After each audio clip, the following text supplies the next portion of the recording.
Welcome to another episode of Chat Sports Talk. Welcome to week 13 of 2025 NFL season. That's right, and now it's time for the Thanksgiving Day feast. We got a full slate of games we get to cover. Before I go into that, I'll just go quickly what happened in week 12 and how I did. So last week, at the time of recording this video, just happened just last night, finally ended, went 10-4. I only had 4 losses, and I was actually quite happy with myself. 2 of the losses I had, or 3 of the losses I had, I figured I picked the wrong team. So I was trying to, take a gamble, and it didn't pay off. So that's why I don't, gamble. But last Thursday, when in Houston, when Buffalo come to town, I was tempted to take Houston that game. And I should have, because that defense was all over Buffalo the entire night. They couldn't get nothing going. They abandoned the run, and that was it. There's nothing that the Bills could do, especially in that second half, that led them any credence. But the good thing is the Bills' defense stepped up that second half. So the second half of football was all a defensive showdown. But because of some of the defensive aspects, it went one direction, and Buffalo's got some serious issues. There's quite a few games so far this season where they've looked all out of whack, and this is definitely one of them. Sunday, the Bears continue to find ways to win. They actually beat the Steelers without Aaron Rodgers, so let's just throw that one out there. The jungle of Cincinnati, New England was able to escape that 26-20. The G-Men went to Detroit, and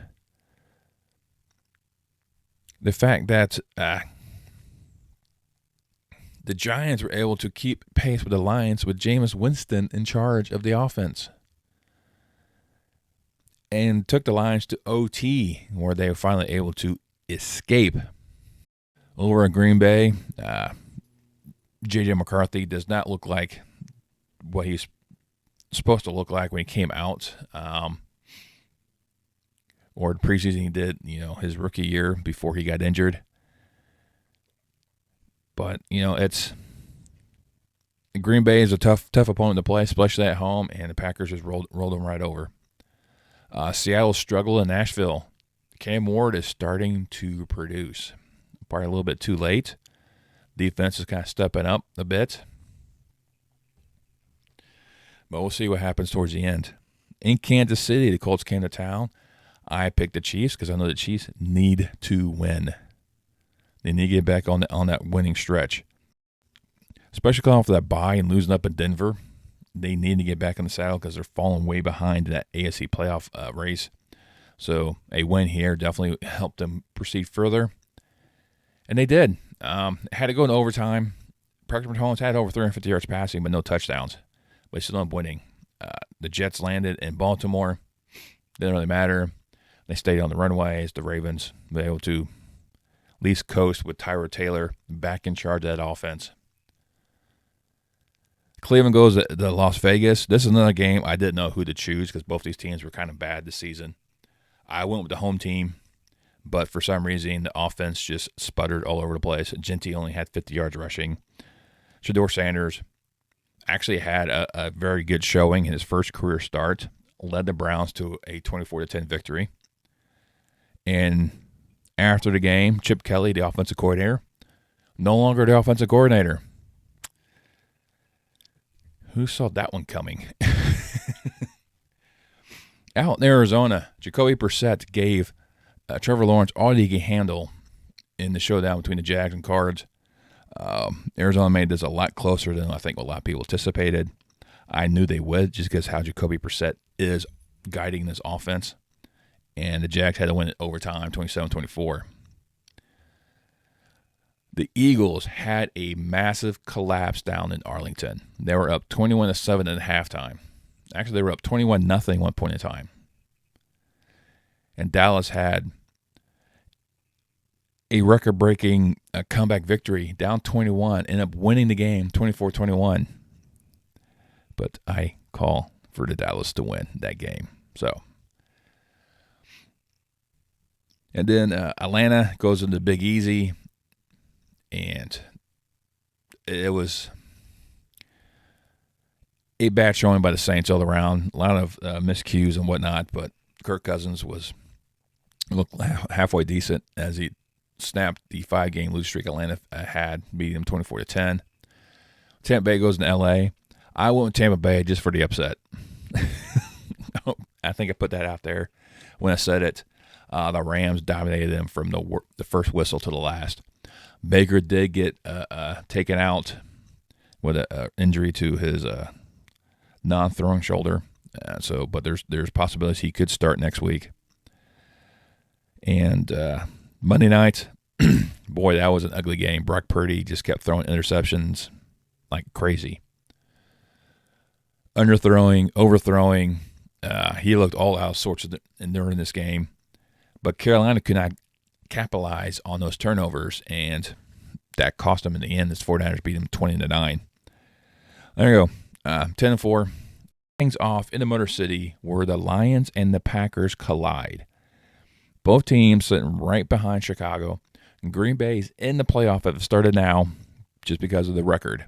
And Detroit be on the outside looking in. So this is a kind of seems like a must-win for Detroit to kind of keep in pace with both the Packers and the Bears. Because the best way to get in the playoffs is to win the division. And you got two very good sack machines on either team, with Marco Parsons with the Packers and Aiden Hutchinson with the Lions. Between them, 18.5 sacks. Jared Goff and Jordan Love are going to be scrambling for their lives back there. So it's going to be a lot of sacks. I think each one should probably at least get 2. So we'll kind of see how that plays into this factor. And that Green Bay defense has been pretty stringent. And Detroit's defense has been very inconsistent. But they have coughed up a few points more than what Green Bay does. But Jared Goff leads the Lions for 27 yards passing, 23 touchdowns, 5 picks. Quiet numbers for MVP consideration. I think he's on the outside looking in. Jabari Gibbs comes out of the backfield, 950, 10 touchdowns. Big emphasis on him in that rushing attack. Jordan Love leads the pack with over 2,500 yards, 15 touchdowns, 3 picks. Still got some questionables because right now Josh Jacobs is questionable with a knee. He may come back, but I don't know how effective he's going to be. And Alex likes Detroit 54%, and the early line has the Lions at 2.5. So there's definitely they know it's going to be close. I think it will be close as well. I don't think there's going to be any team on this slate of games that are going to run away with the game. But I like Detroit edging out to Green Bay to kick Thanksgiving off. The noon game, we'll have the Chiefs heading to Dallas to take on the Cowboys. The Chiefs had that great win against the Colts. The Cowboys had an epic comeback against the Eagles. I think both these teams right now are looking at the situation as a must-win. And I think the Chiefs need it more than Dallas does right now. Because Dallas still has ability to kind of come back if they have to later on in the season. But looking at the Cowboys, Prescott, MVP-style numbers, 2,900 yards passing, 23 touchdowns, 7 picks. Williams comes out of the backfield almost at 900 yards, 8 touchdowns. For Patrick Mahomes, over 2,900 yards passing, 2 touchdowns, 7 picks. It comes out of the backfield, 450, 7 touchdowns. Kelsey's being his prime target. Looking at these past few games, I mean, they've had a few injuries right now going on with both teams, so kind of balance it out. You saw that, the Chiefs able to edge out the Colts in overtime. You saw the Cowboys come from behind to beat the Eagles. But they both had a couple game losing streaks. With Kansas City losing both to Buffalo and Denver, while Cowboys lost to Denver and Arizona. And Arizona won that called. They had a great game against the Raiders, but so did the Chiefs, so doesn't really say much. So I think these guys are a little bit more evenly matched. I think a lot of people kind of anticipate with some question marks right now with George Pickens for the Cowboys. Their receiving corps kind of takes a dip a bit. So Dak's got to be a little more wary of his receivers and just take what the Chiefs defense gives them. And both these quarterbacks are able to do that. They're able to pick apart defense, find receivers. Patrick Mahomes is more mobile than Dak. So that kind of gives a little more advantage for the Chiefs in the offensive front. And I think defensive-wise, I think they're both about the same. Right now, analytics likes Kansas City at almost 64%. The line has it Kansas City at 3. And I tend to agree. I think the Chiefs are going to go in there. They're going to struggle against the Cowboys. Or the Cowboys are going to keep this close. I wouldn't be surprised if it's another overtime game. But I do think it's going to be close. And I do think the Chiefs will edge out in Big D. And for the matinee, as you're sitting there eating your pumpkin pie and your fruit salad, you get the Bengals and the Ravens going at it. And there is a possibility that Joe Cool Burrow would play in this game. Because you have question marks with Joe Flacco. You got question marks with Mark Jackson still. But Huntley is an excellent backup, so I don't think it'll be as bad of problems with him when it comes out. But it's the running attacks is going to be the big difference. King Henry, over 800 yards, 9 touchdowns. Chase Brown for the Bengals, over 600 yards, 2 touchdowns. It's the rushing attack of King Henry that's going to dictate this game. And I'm feeling that's going to be the huge emphasis of this matinee matchup between these AFC North, as the Ravens find themselves on top of the division right now, as they have the slight edge over Pittsburgh. Cincinnati is looking up. I do think Cincinnati probably will make this a little bit tighter than I think a lot of people may consider. Right now, analytics has it at Baltimore at 68%. The line places it Baltimore at 7.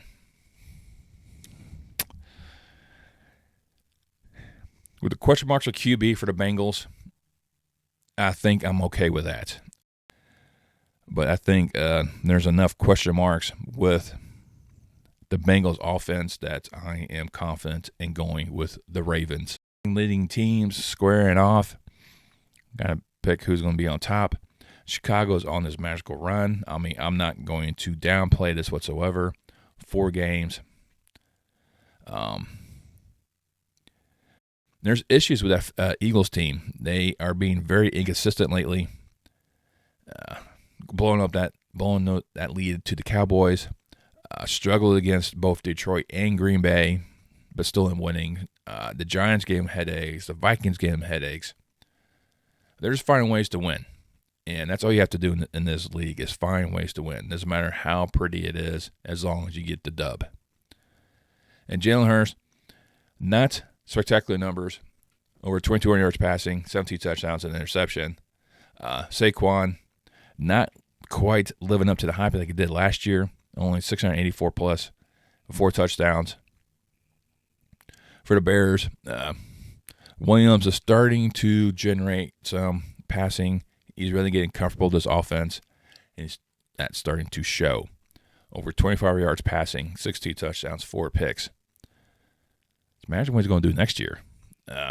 Swift right now is the leading rusher at almost 654 touchdowns. Montgomery is really their I think the back of the future. So things to kind of look at. And Philadelphia's got to find ways to stop Montez Sweat, because he has 7.5 sacks for the Bears, so he's going to find himself back there. But the defensive line for the Eagles is going to be a hassle for the Bears. Right now, analytics likes Philadelphia at 68%. The early line right now has Philly at 7.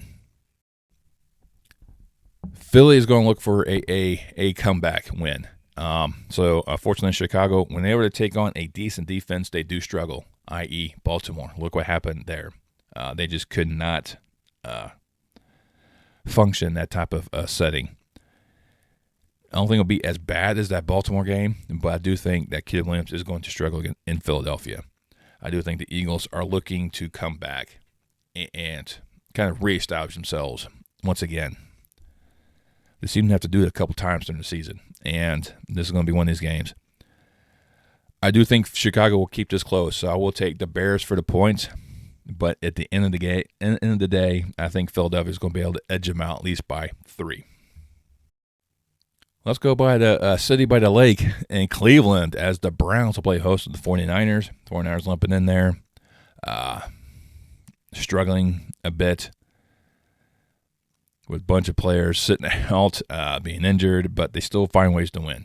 It's like the next man up in this mentality. But that game against Carolina showed a lot of weaknesses. Brock Purdy is not 100% at quarterback.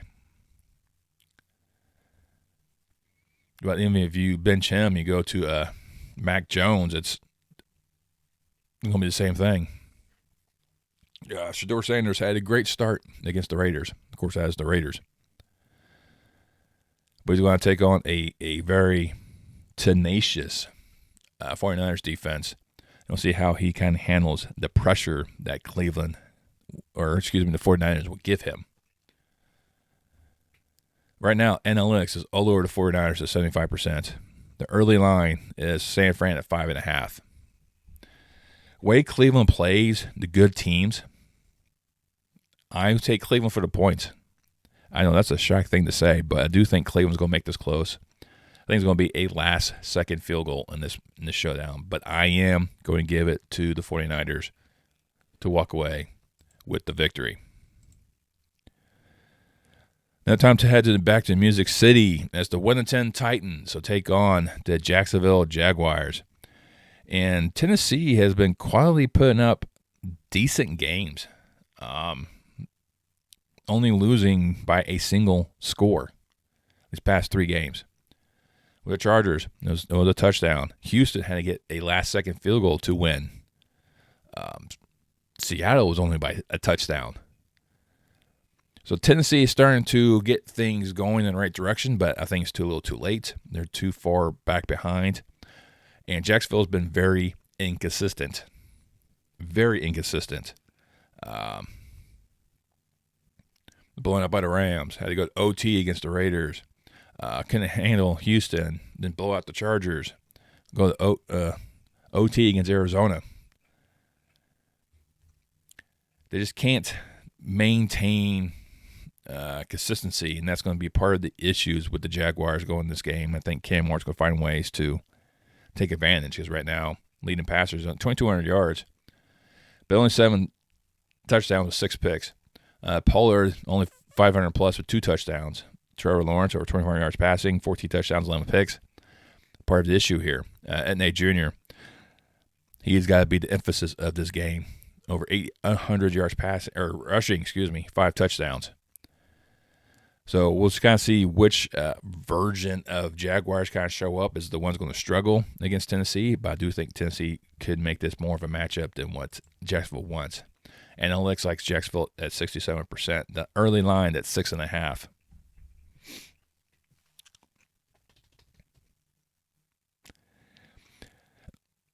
I'm almost picking Tennessee in this match.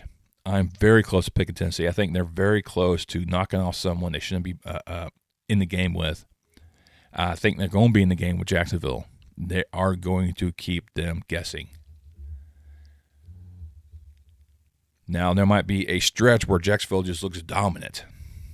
But after that, it's going to go back to script will get flipped like it did in Houston.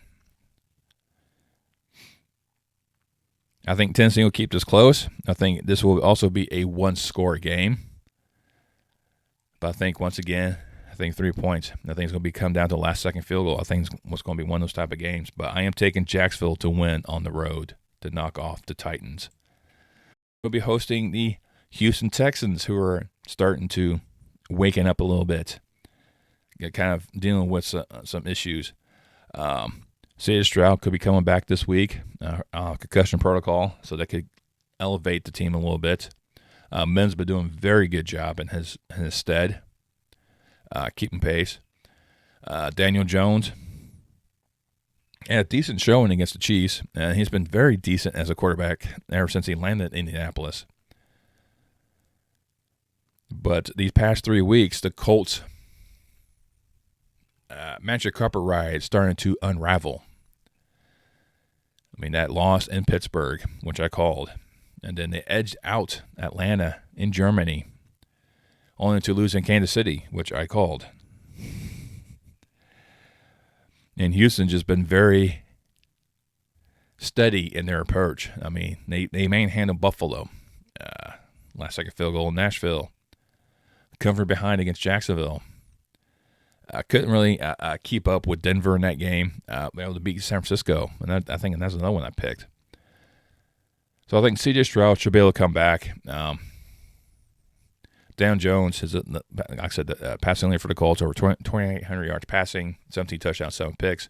Taylor, it's another one's getting some MVP nods, which I think really should. Almost 1,200 yards rushing with 15 touchdowns. This is the focus the Texans will have to do. I think they'll have to try to contain Taylor as much as possible, limit the effect that he will have on this game. You're not going to be able to stop him, but limit the effect. Maybe don't have him bust out a bunch of games. Maybe only have do 5-yard carries.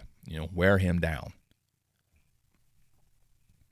and then do stunts on the defense side to kind of get in there. Right now, analytics likes the Colts at 64%. The line has the Colts at 4.5.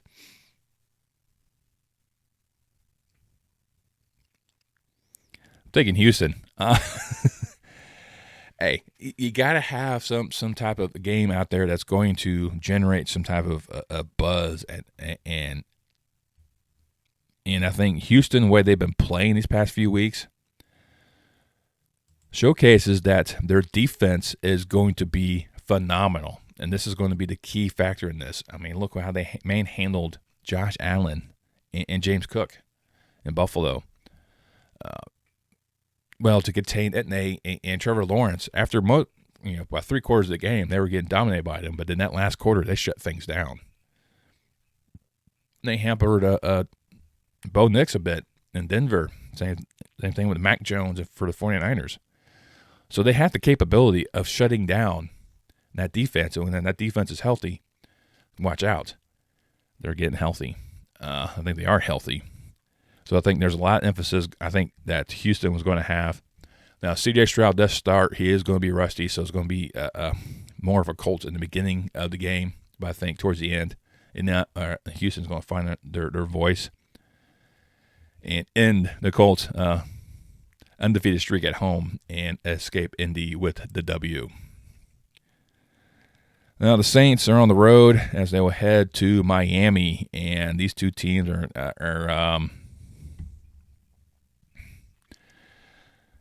I don't know. I really don't know. The Saints are 2-9 this season. I don't know. They're just ready to go. I think injuries are starting to really take effect on a lot of things because Alvin Kamara is going to be questionable with a knee. Spencer Rattler is not really putting up really fantastic numbers. Tua Tagovailoa right now for the Dolphins are 2,100 yards passing, 17 touchdowns, 13 picks. Acme, 900 yards, 5 touchdowns. But that's pretty much the highlight of Miami. But Miami has been winning 3 of the last 4 games. I mean, they blew out Atlanta, blew out Buffalo. They got blown out by Baltimore. Had to go OT against Washington in Madrid. But they're finding ways to win. Right now, analytics likes the Dolphins at 66%. The line has it, Miami at 6. You know what? This Miami team's, I think, in the right part of their schedule where they're going to start picking up some wins. I think it's going to be enough to get them to the playoffs, but definitely going to make things interesting in the playoff push. And I think the Dolphins will be able to win at home to move to 5-7. Then we head to LaGuardia as the Falcons will come in and take on the Jets, and I really don't know about this particular showdown between these two because both these teams look really are struggling in different areas. But Kirk Cousins looked very good last week in returning the starting role. Their win in New Orleans. I mean, heck, they're only 2 games out from the division leaders, so they have everything in front of them in terms of the season, so they're not out yet. The Jets, I just don't know what they can really do because they're going back to the losing ways because now they lost 2 in a row after a two-game winning streak over 3 weeks. Yeah, they had a bye in between their 2 wins. But I don't see anything changing with the Jets. The Falcons finally snapped their 5-game losing streak, so they can start winning. And I think with Kirk Cousins at the helm, I do think you'll see a new change in that. As long as B.J. Robinson gets more rushing attacks, they'll be all right. Right now, the Lions at 57%, or analytics is 57% in favor of Atlanta. The Lions at 2.5 of Atlanta. Yeah. I think it's going to be like that between those two because it's going to be a very tough outing for the Jets for the rest of the season. That time, however, to Tampa Bay and the Buccaneers play host to the Arizona Cardinals. The Arizona Cardinals, once again, one of these teams that always just tenacious. They always kind of keep close. I mean, they had those 2 weeks where Marvin Harrison Jr. was out. The offense was gone. They got doubled up on. And right now, Tampa Bay's on the wrong stretch. They're losing, especially with Atlanta starting to play good. Carolina's playing good. They have that half-game lead on Carolina in the division. So they lose and anyone else wins. They're looking up. Right now, Baker Mayfield is questionable because he does have that injury to his non-throwing shoulder. So we'll see how that one kind of plays out. Knowing him, I think early indications it wasn't as bad as I initially thought. I still think he should probably sit this one out. And just let Bridgewater come in. I mean, he's great with talking kids, those topics you want to talk about. But if you know the commercials, you know what I'm talking about. But we need to. I think he needs to stay in there because he put some decent spark to the Buccaneers against the Rams on Sunday night. I mean, it wasn't enough to really do anything, but he generated a little buzz for him. He just couldn't get anything going against that defense. And Arizona's defense will let him. Jacoby Brissett has been very key in this offense for the Cardinals. A lot better than Kyler Murray. Analytics likes the Bucs at 63%. The line favors Tampa Bay at 3. Question marks on Baker Mayfield. I'm going to go with Arizona. While Arizona's been playing, they're going to be very, very close and being right there, keeping with the Buccaneers throughout this game. And just a matter of time. I think they'll get another key win like they did in Dallas. I think it's going to be another one for them, but I'm taking the Cards to win in Tampa. Then we have to Charlotte, where the Panthers, 6-6, will take on the Rams. And what a terrible time to get Matthew Stafford and this buzzsaw as known as the LA Rams. They are firing all cylinders. Leading that division, eyeing that number 1 seed in the playoffs at NFC, have everything go through SoFi. You've seen what they've done these past few weeks. They've just been all over it. I mean, the only struggle they had right so far has been Seattle, when they only beat them by 2. That's the past 5 games. They have been dominant. Carolina has been flip-flopping. That's why they're 6-6. I mean, had a great win against Green Bay, and then they had a dud against the Saints. Had to go to overtime, knock off the Falcons, and then a dud against the 49ers. I expect them to come to play, especially at home where they're 3-2. Had a long stretch where they were just winning constantly at home. But Matthew Stafford having an MVP-style season. I think he will be the MVP at this point. I think he is my pick right now for MVP. 2,800 yards passing, 30 touchdowns, 2 picks. Bryce Young being consistent, but last night he looked out of sorts, but over 2,000 yards passing, 15 touchdowns, 9 picks. Riddell, key factor for this Panthers offense, over 870 yards coming in the backfield, 5 touchdowns. Williams, almost 800 yards rushing for the Rams, 6 touchdowns. But can that Panthers offensive line stop Byron Young from getting back there? Because he has 9 sacks in the season. He would make his acquaintance known with Bryce Young in that backfield right now. Analytics likes LA at 71%. The line has it LA at 10.5. I think I'll take Carolina for the points. I don't know if it's going to be 10.5. I think it's going to be 9 or at least 10. Yeah, I think you're looking about a half-point difference between what's going to really happen, but I think the Rams should be able to win. 9, maybe 10-point victory. So, yeah, maybe Carolina for the points. But, yeah, definitely the Rams to, I think, move on and probably it would be the team to beat in the NFC right now. Then up to Puget Sound as Sam Darnold and the South Seahawks take on his former team in the 4-7 Minnesota Vikings. The Vikings are limping in here. J.J. McCarthy is questionable with a concussion, so they're down to the third string because we already know that Carson Wentz can't go.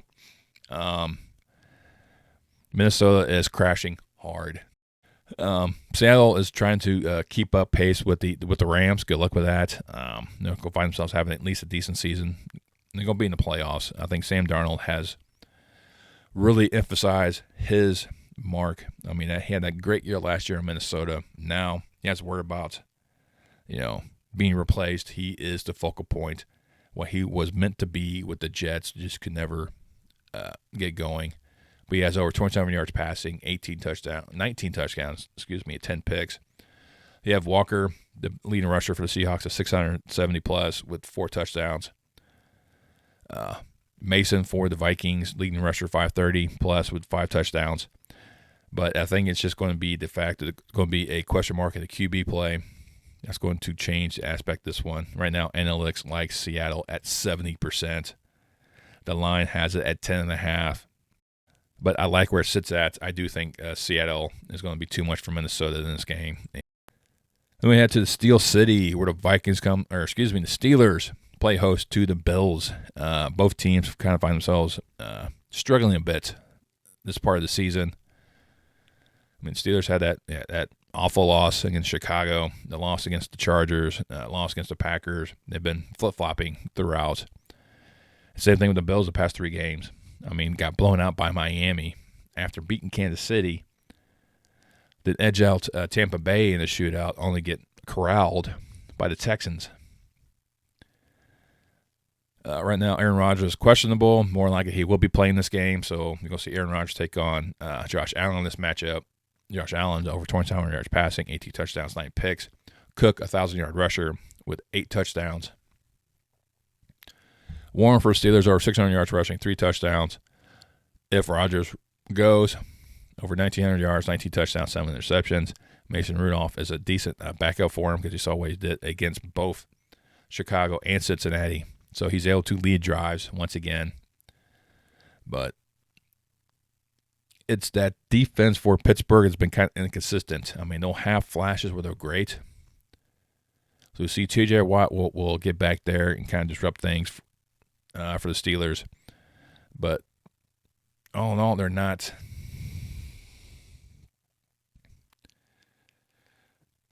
I think 100% accurate. I don't know, 100% accurate is the right word to go with, but it's definitely one of these defenses that is going to cough up points, especially with an offense that has the capability of doing that. And Buffalo is a more of a capable offense than Chicago is. But right now, analytics likes Buffalo at 55%. The line has it at 4 in favor of Buffalo. I like both of these. I do think it will be a close matchup. I do think the Steelers will kind of keep that, especially with that defense. And if Aaron Rodgers plays, we'll keep it in there. But Josh Allen and the rest of that Buffalo offense needs to clear their heads and refocus. So right now, they're getting scatterbrained and they're falling behind in the divisional race. They're going to be falling behind in the playoff push if they continue this continuing trajectory. But I still think the Bills should escape Pittsburgh to get that key win for the season. Then we have to SoFi as the Chargers play host to the Raiders. I'm not really thinking much. I mean, this offense should benefit from a new direction. Chip Kelly's no longer the offensive coordinator. We'll see how this is going to affect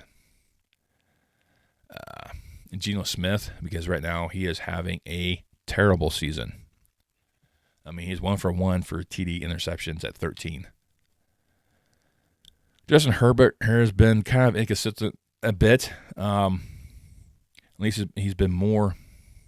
He's kind of like a 60-40 type of quarterback right now. And I think it's just how this offense kind of placates.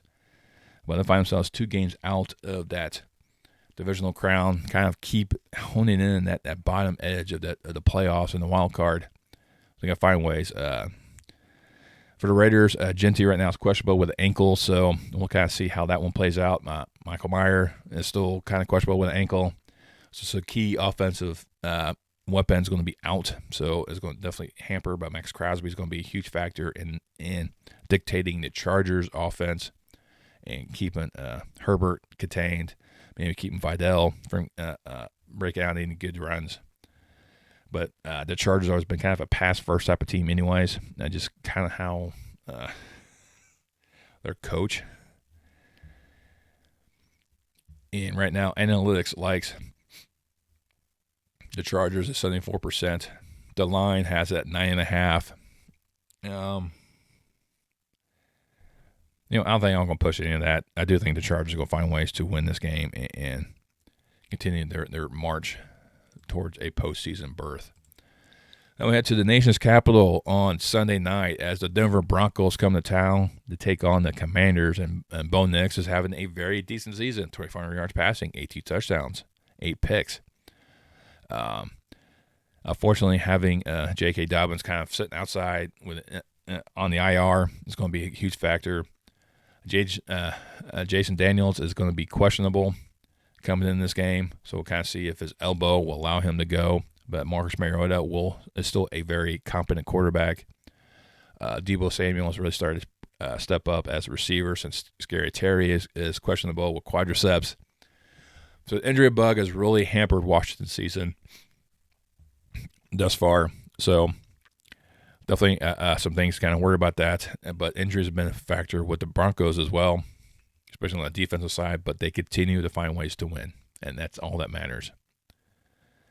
Unfortunately, Washington continue to find ways to lose, and that's a bad factor as well. Analytics likes Denver 59%. The line early at 6.5. I'll probably take Washington for the points just because I think it's going to be a little bit closer than what it's going to be. And then Monday night, Drake May in his MVP season, over 3,100 yards, 21 touchdowns, and 6 interceptions. New England starting going Brady who? But I don't think they are because Brady brought in 6 Super Bowl championships. More rings than what I got on.